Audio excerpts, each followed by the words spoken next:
नाज़रीन किराम अस्सलाम वालेकुम वरहमतुल्लाहि वबरकातुहू।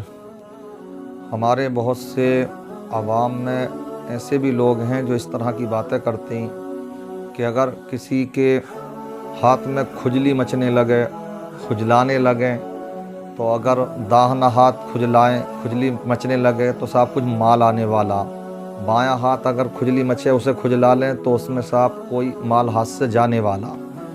तो ये बिल्कुल सरासर मन घड़त बातें हैं, शरीयत का इनका दूर तक का कोई वास्ता नहीं है। लिहाजा इन बातों पर एतमाद नहीं करना चाहिए। अगर ऐसे ही होता तो इंसान, खुजली तो बहुत सी चीज़ों को लगाने से भी आ जाती है कि अगर आप कोई चीज़ लगाना है तो सब लोग फिर घरों में बैठ जाएं, निज़ाम कायनात फिर तो धर्म भरम हो कर रह जाए।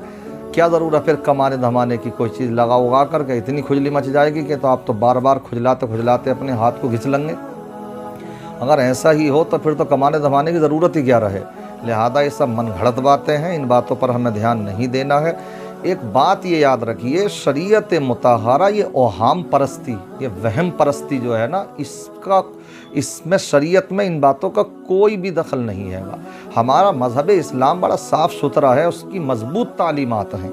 इसलिए ऐसी हमने देखा बहुत से लोग समझते हैं कि रात को कंघी अगर कर लें, नाखून काटें, झाड़ू लगाएं तो इससे घरों में नहूसत आती है। अरे भाई नहीं है ऐसी कोई बातें, सब ये मन घड़त बातें हैं। बस इतना कह सकते हैं कि साहब अगर नाखून काटने की रात में नौबत आ रही है या इसी तरीके से कंघी करने की, तो एक सुस्ती तो कह सकते हो कि लापरवाही उसकी रही कि नाखून काटने की रात तक नौबत क्यों आई, दिन में ही काट लेते अपनी।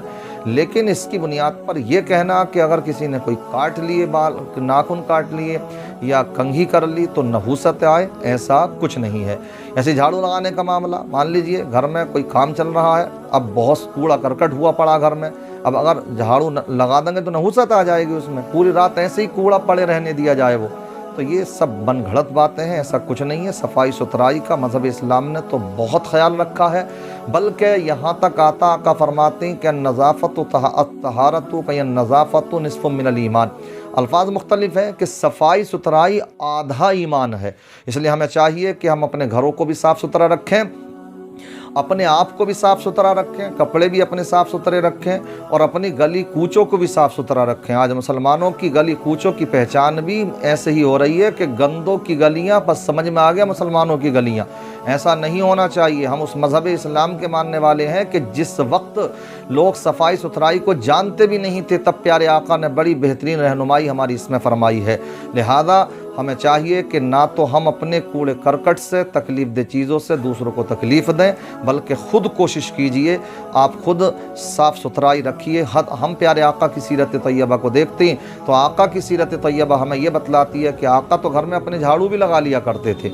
इसका मतलब झाड़ू लगाना, बहुत से लोग समझते हैं हम इस काम को करने लगे तो वो तो यूँ कहलाएगा कि तो अपनी बीवी का ग़ुलाम है, जोरू का ग़ुलाम है। ये सब बकवास बातें हैं, जहालत की बातें हैं।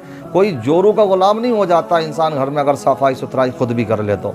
इसलिए सबको मिलजुल करके सफाई सुथराई रखना चाहिए और शरीयत की बातों पर ध्यान दें, दीन सीखें, उलमा के करीब आएँ, किताबों को पढ़ें, ये शौक़ पैदा करें, ना कि ये वहम परस्ती पर ध्यान रखें। हमारा मज़हब इस्लाम कोई हवाई नहीं है, बल्कि अल्हम्दुलिल्लाह मज़बूत तालीमात उसकी हैं। अल्लाह ताला हम सबको दीन की समझ अता फरमाए।